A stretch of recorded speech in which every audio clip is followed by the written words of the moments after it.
Welcome.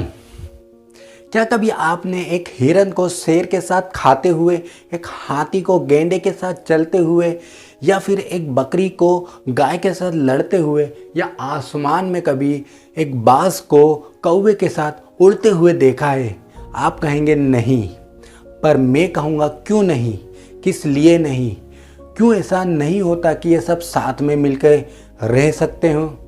अगर आप जानना चाहते हैं तो वीडियो को आगे देखिए, मैं इसका जवाब आगे बताऊंगा। एक दिन एक चरवाहा जंगल से गुजर रहा था। जंगल से गुजरते हुए उसे एक अंडा मिला।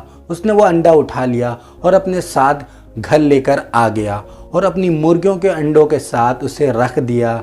कुछ दिनों बाद जब मुर्गी के अंडों से चूजे निकले, उस अंडे से भी बाज का एक बच्चा निकला।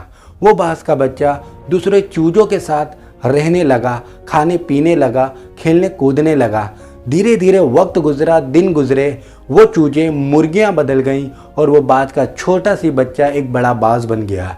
एक दिन उसने आसमान में देखा एक परिंदा उड़ रहा है। उसने अपनी माँ से पूछा, माँ ये कौन सा परिंदा है? माँ ने कहा, बेटा ये बाज है।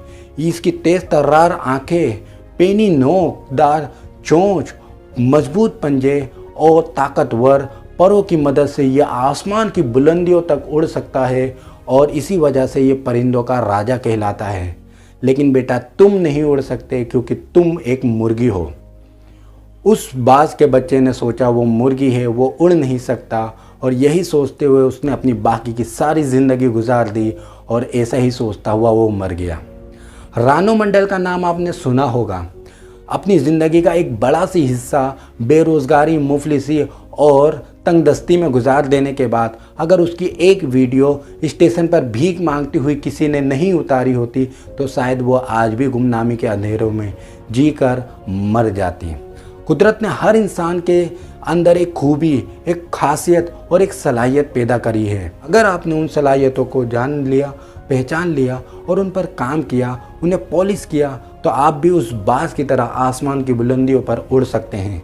लेकिन आपने अपने आप को जाना नहीं, पहचाना नहीं और दूसरों की तरह ही अपनी ज़िंदगी गुजारी, तो आप भी उस बाज की तरह ज़िंदगी गुजार कर मर जाएंगे जिसने अपनी खूबी को जाने बिना मुर्गियों के साथ रहकर मुर्गियों की तरह जीना शुरू कर दिया था।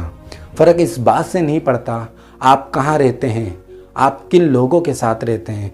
फ़र्क इस बात से पड़ता है कि क्या आप अपने आप को जानते हैं, अपनी खासियतों को पहचानते हैं, और अगर हाँ तो उन्हें पॉलिश करके आप आगे ज़िंदगी में किस तरह से अप्लाई करके अपनी ज़िंदगी को बेहतर बना सकते हैं।